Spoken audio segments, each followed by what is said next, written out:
Hi, welcome to our last topic. So we're going to talk about deep reinforcement learning. So the idea of deep reinforcement learning is that we are doing basically reinforcement learning, but the functions that we are learning, which might be a value function or a Q matrix or a policy or a combination of those, are going to be represented by a neural network. So this is many of the most spectacular achievements of machine learning in the last decade have been some version of deep reinforcement learning. So combining the benefits of both deep learning and also reinforcement learning. So first we need to talk about function approximation methods, which is something that comes from classical control theory, although typically some computer scientists rediscovered things. So in many use cases, especially in classical control theory, either the space of observations or the space of actions or both are not going to be finite sets, at least mathematically speaking. They're going to be some kind of subsets of a continuous space. So some kind of bounded subset of some continuous space like R to the n. So these, of course, contain infinitely many points. What you can do is discretize them. You can basically divide them up into a discrete grid. So you can define functions, you can approximate functions on them just by sampling the function on every grid point. So once you do that, we can implement functions on these spaces as vectors and matrices. So basically by pretending that the state space is finite. So there's a major problem with this, which is called the cursive dimensionality, which is that when you discretize a space, the number of grid points that you need rises exponentially in the dimension of your space. So the number of grid points that you need, of course, this gives you the size of your vector or matrix. This can get very impractical very quickly. For certain kinds of problems, of course, in physics, your space is typically three-dimensional, or maybe four-dimensional if you want to learn a time invariant policy. But in certain other kind of problems, you can have a very high number of dimensions where you're trying to keep track of lots of parameters at once.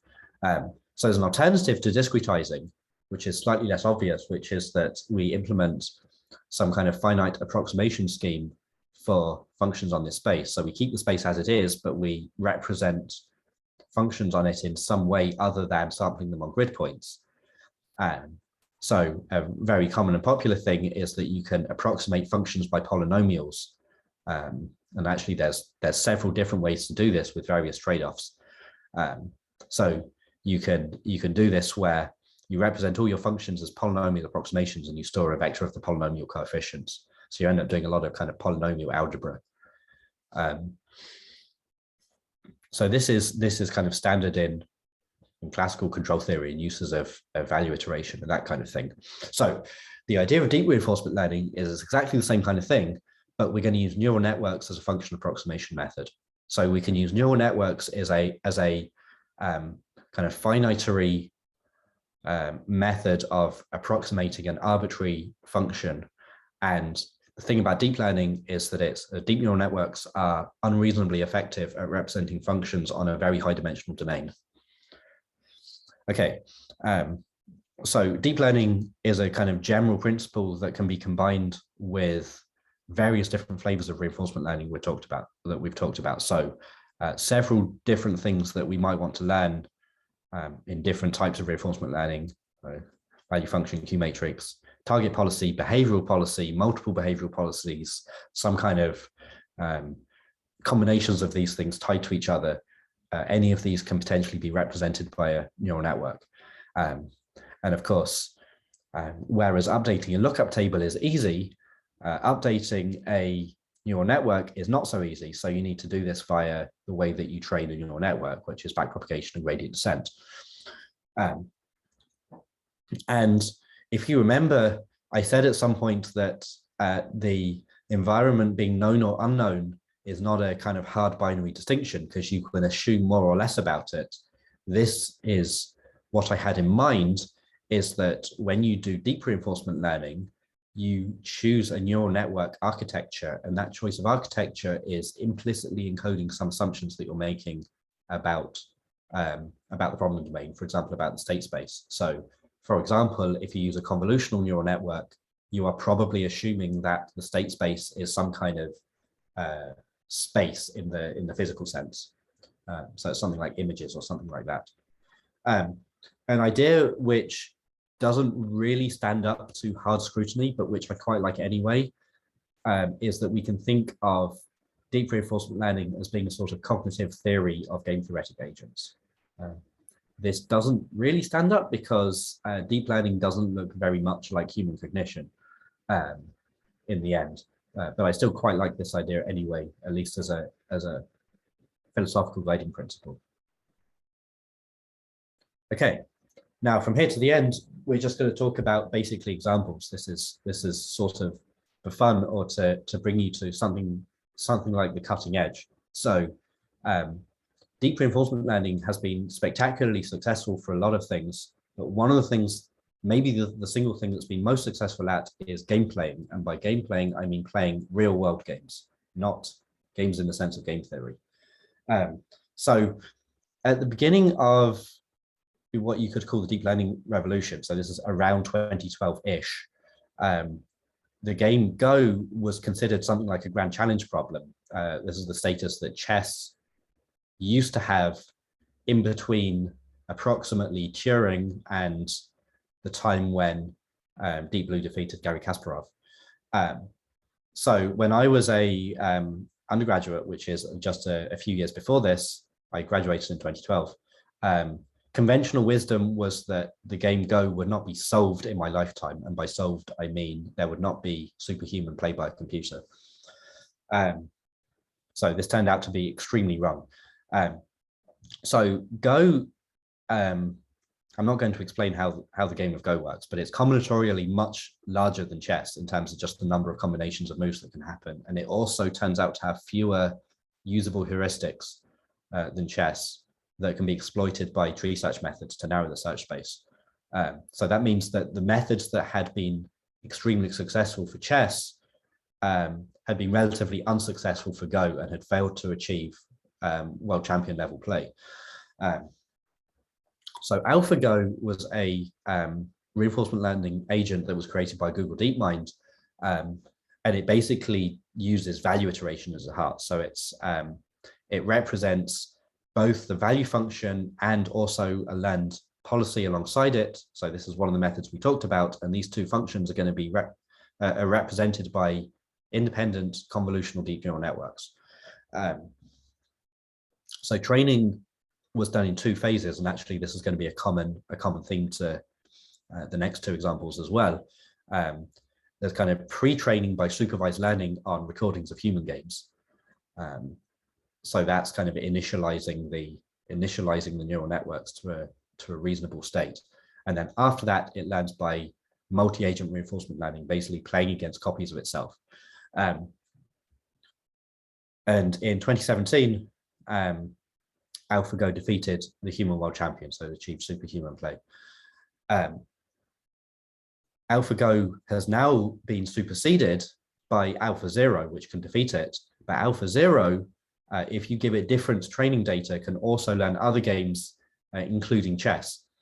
And AlphaZero also can easily defeat the previous computer chess champion, which is Stockfish, which is a kind of traditional computer chess algorithm using basically tree search methods and lots of heuristics.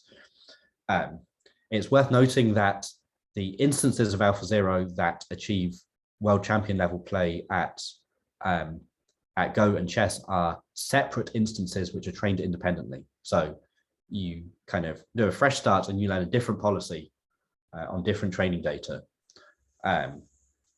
So there is no such thing currently as one learned policy that can achieve superhuman play at these two games. That's not a thing that can be done. I don't know whether anyone's attempting to do it or if it's not considered interesting. Okay, so Go is a kind of, Go is a very hard game, obviously, but it's a game of, it's a kind of combinatorial game. Its state space is large but finite.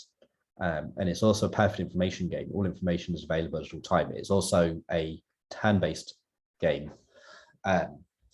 So Starcraft 2 is very different to this. So Starcraft 2 is a video game, computer game. It's a very complex real-time strategy game. Strategy for high-level Starcraft play involves like balancing multiple different competing objectives, operating at different timescales. So AlphaStar is a reinforcement learning agent, again created by DeepMind, which achieved Grandmaster status at Starcraft 2, so it can defeat the best human players. The core of this is a long short-term memory, which is a type of recurrent neural network that performs basically better than any other type of architecture on data that contains temporal patterns at different timescales. If you look into the real details of how AlphaStar works, you can find, if you dig a little bit on the internet, you can find a lot of information about how it works. It's very complicated. There are a lot of subsystems that have been very specifically designed for different aspects of the game. So for example, it uses a convolutional neural network for visual input. It's using a transformer architecture for storing units for both the player and the enemy. So this is very much different to a kind of blank slate that's able to learn anything you throw at it.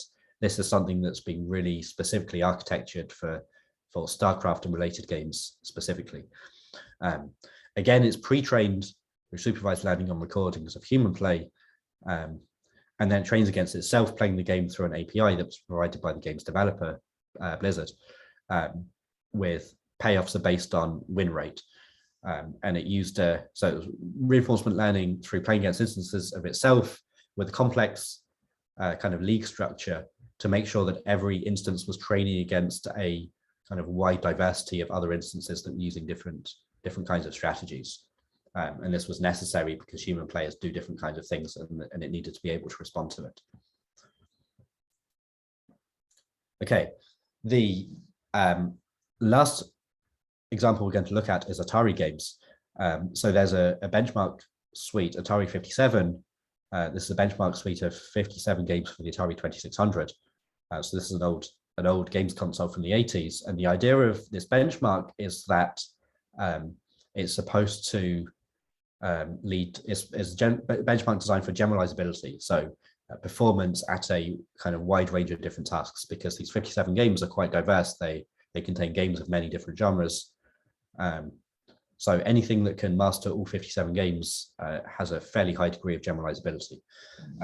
So this was first achieved, so as in surpassing the metric of human performance on all 57 games, was first achieved by Google DeepMind with a reinforcement learning agent called Agent 57. And to be specific, this is again 57 different independently trained instances with 57 different sets of training data.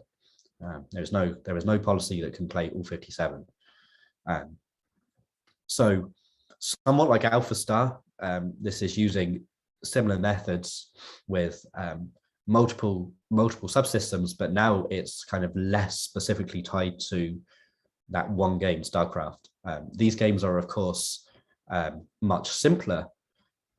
They're from the mid 80s, but